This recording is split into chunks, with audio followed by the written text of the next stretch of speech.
Welcome to the digital class. Children, by the end of the session, you can identify any object, material is either metal or non-metal.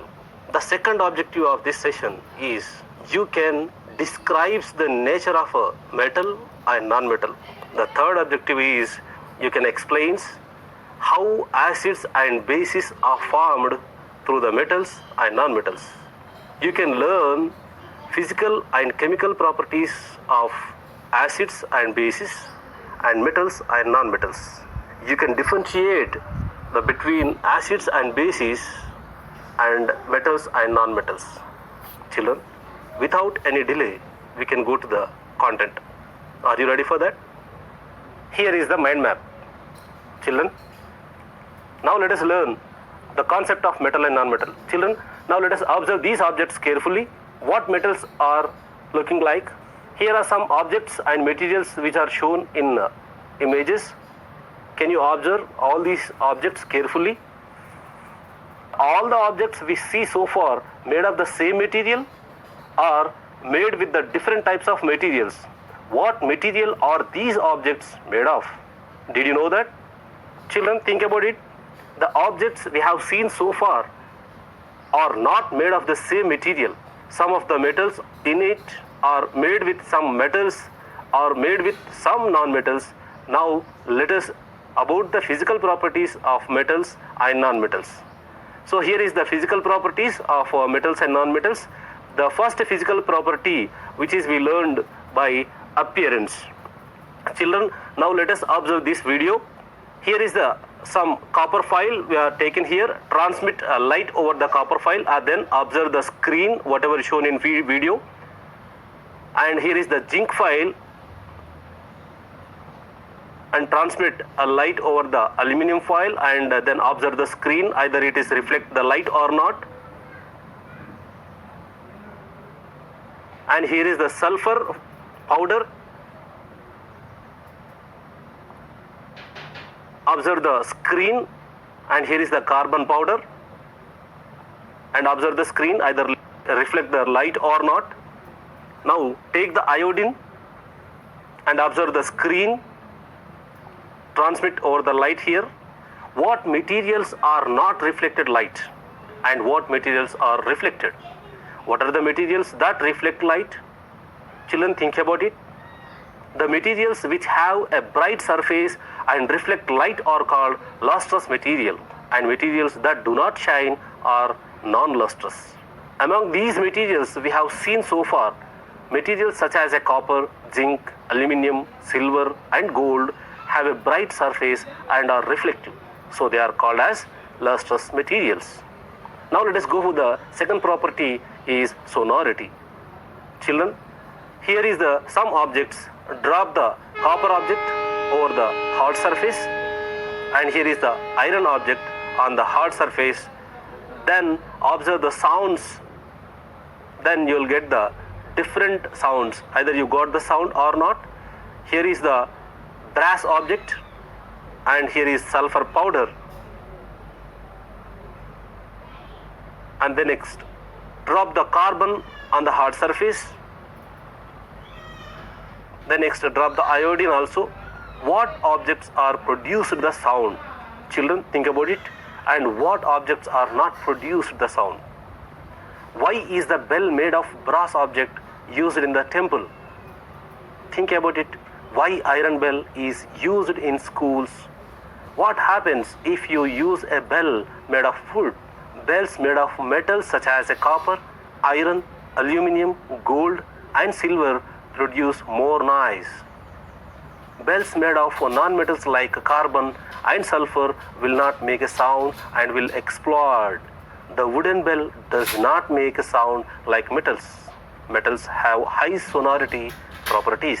Now let us go for third property, that is malleability. Children, let us observe this video.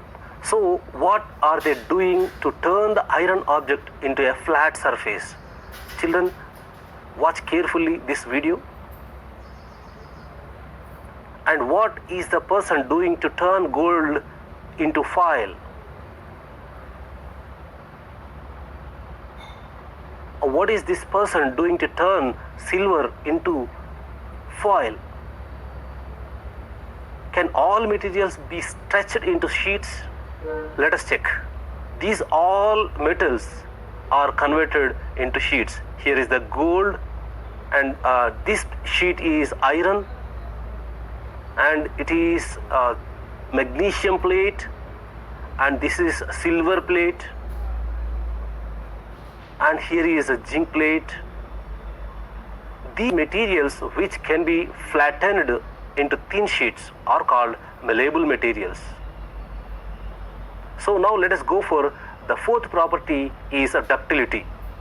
Children, now let us watch the video of ductility. Observe these electrical wires carefully. Children, did you observe these wires before? Yes. What is this person doing to turn silver metal into wire? Did you know this? Look at the video carefully. Can all objects be turned into wires in this way? What materials cannot be converted into wires? Now let us check which materials are converted into wires. Here is the which metal. Did you know this? These are all metals can be stretched into wires. Did you find these materials? You know these? Can you find that? These are all in the shape of wire. Yes, all these metals can be stretched into wires. This is the magnesium ribbon. The metals such as iron, gold, zinc and silver can be stretched into wires. The property of drawing a material to make a fine wires is called ductility. So this is the property of ductility of metals.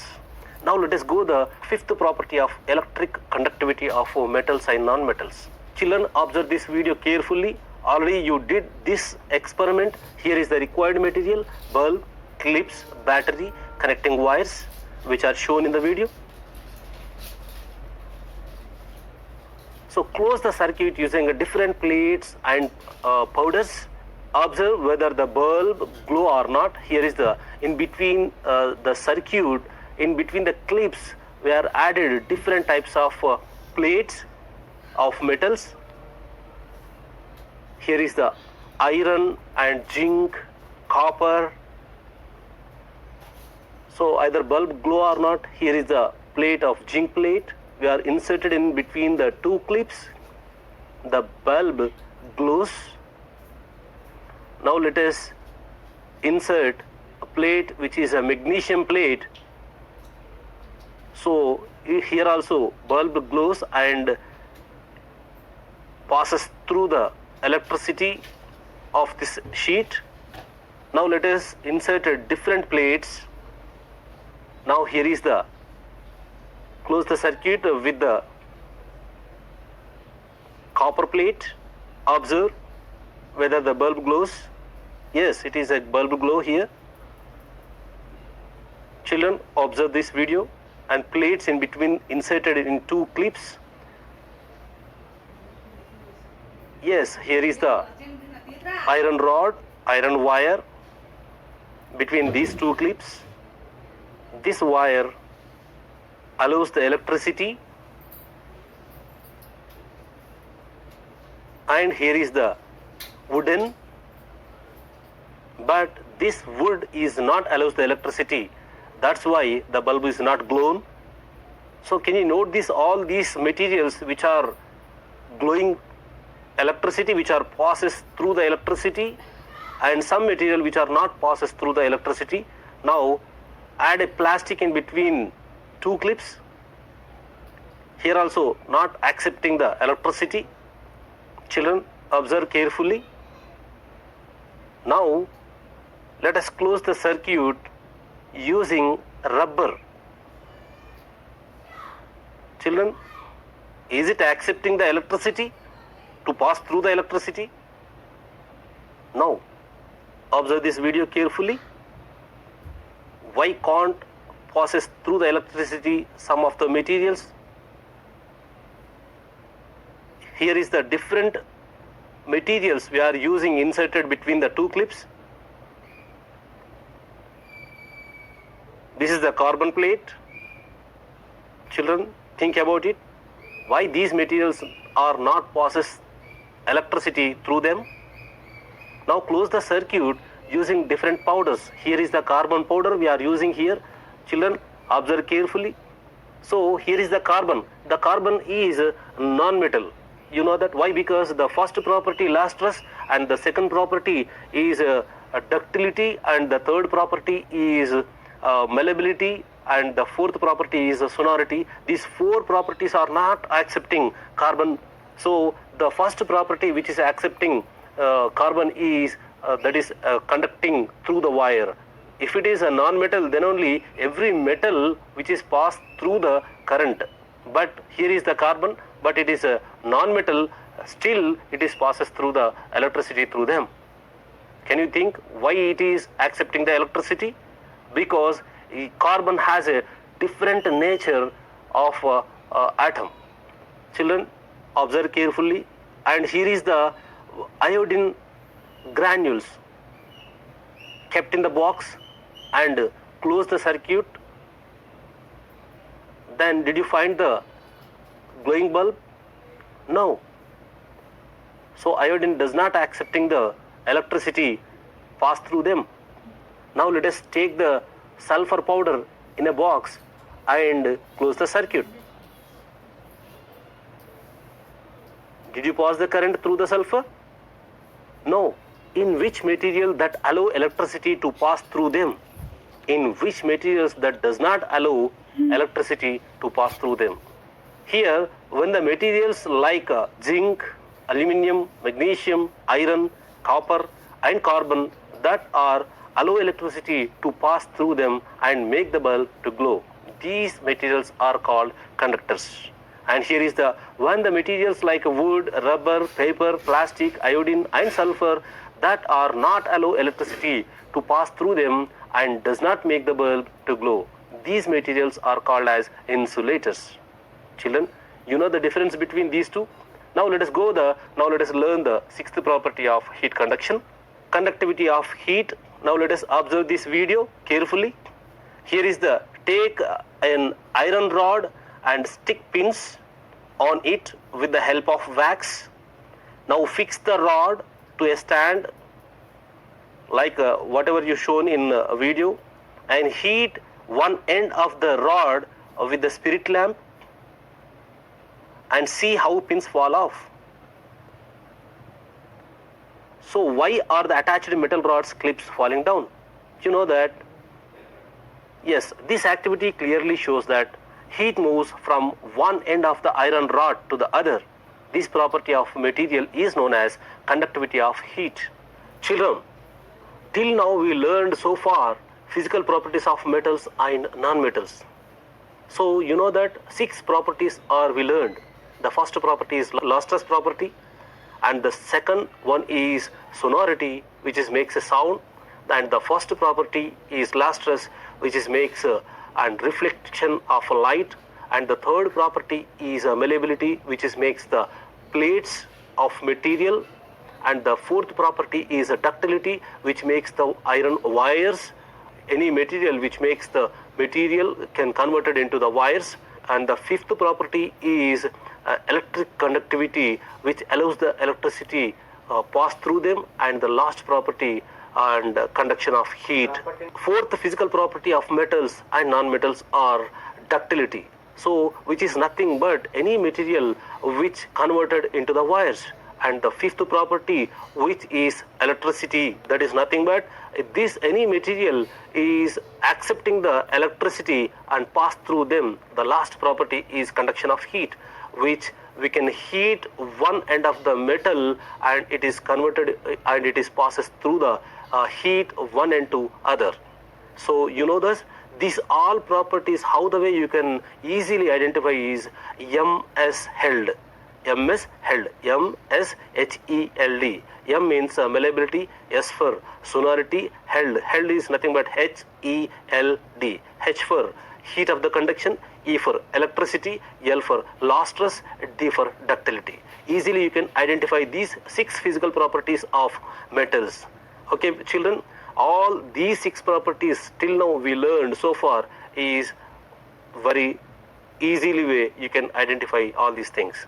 Now let us go for the chemical properties of these metals.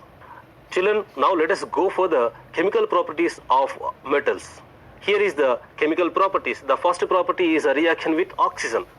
Children, now let us observe this video, reaction of metal with oxygen. A reaction of oxygen with metals. Required materials are,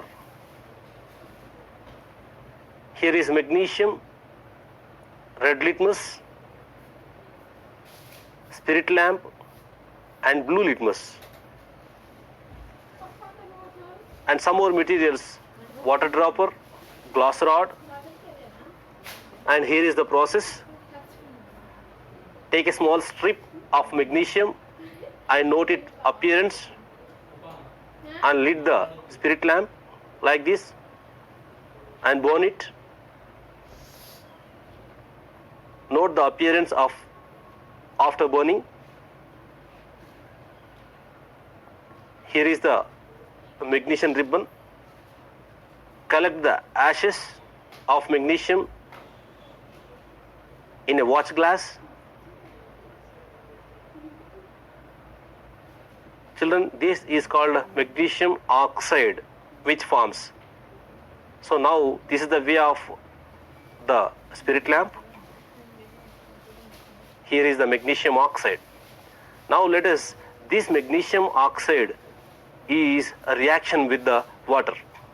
What happens if the metal oxide is react with the water? So this is the magnesium oxide. If you add some water to it, if you add some distilled water to it and mix it with a glass rod,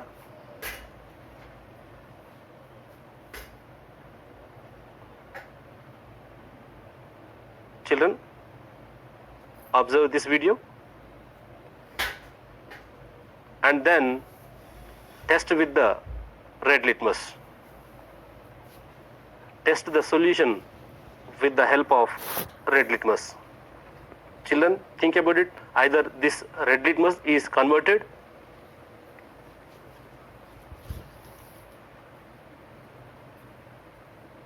okay, here is the light blue color is appear at the corner of the red litmus. So it means that metals reacts with oxygen to give oxides that are basic in nature.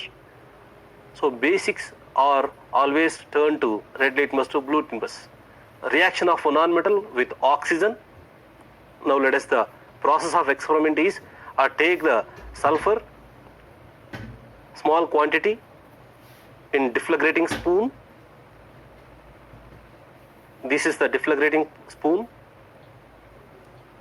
and heat the sulfur on spirit lamp.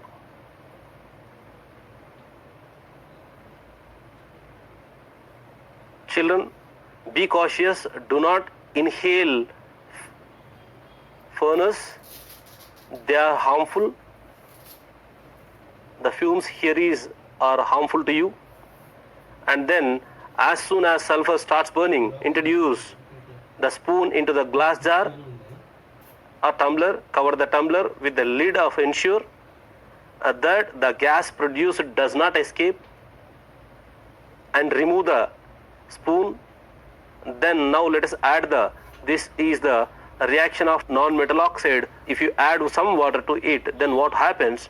Now let us observe. So remove the spoon after some time and try out. Now shake it.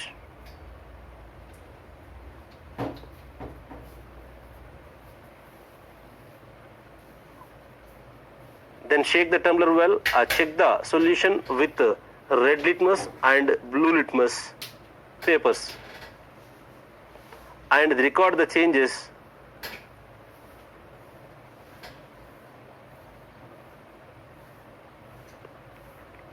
So children, did you observe?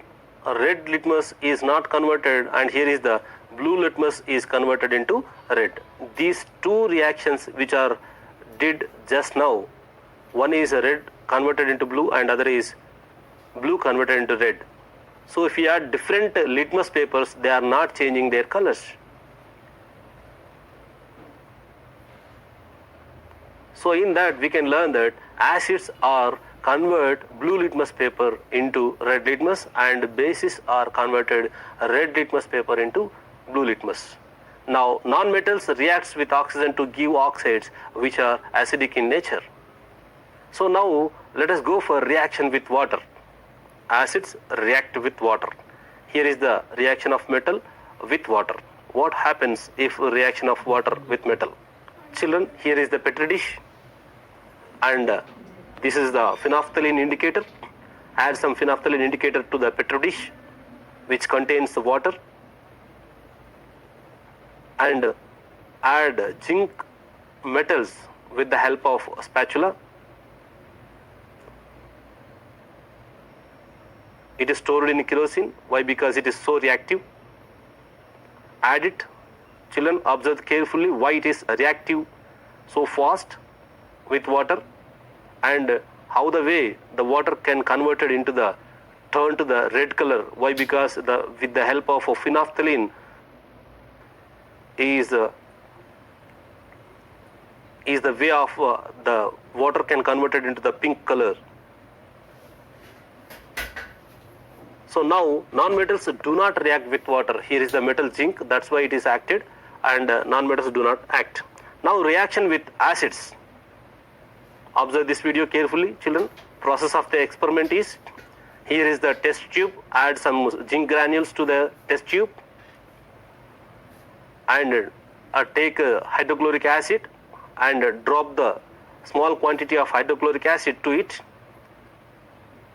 Then you will get the hydrogen gas and lit the matchstick, it put off and it will get the pop sound and touch your finger at the bottom of the test tube, you will get the heat. This indicates that exothermic reaction, right? This is the exothermic reaction and the residue of the bottom, you can find out that non-metals do not react with acids. Okay children, till now we learn the chemical properties of metals and non-metals. How the way metals are react with oxygen, how the way the metals and non-metals are react with oxygen and with the water and with the acids. Some metals are react with the acids and non-metals does not react with the acids. So this is the way we can learn chemical properties and physical properties of metals and non-metals.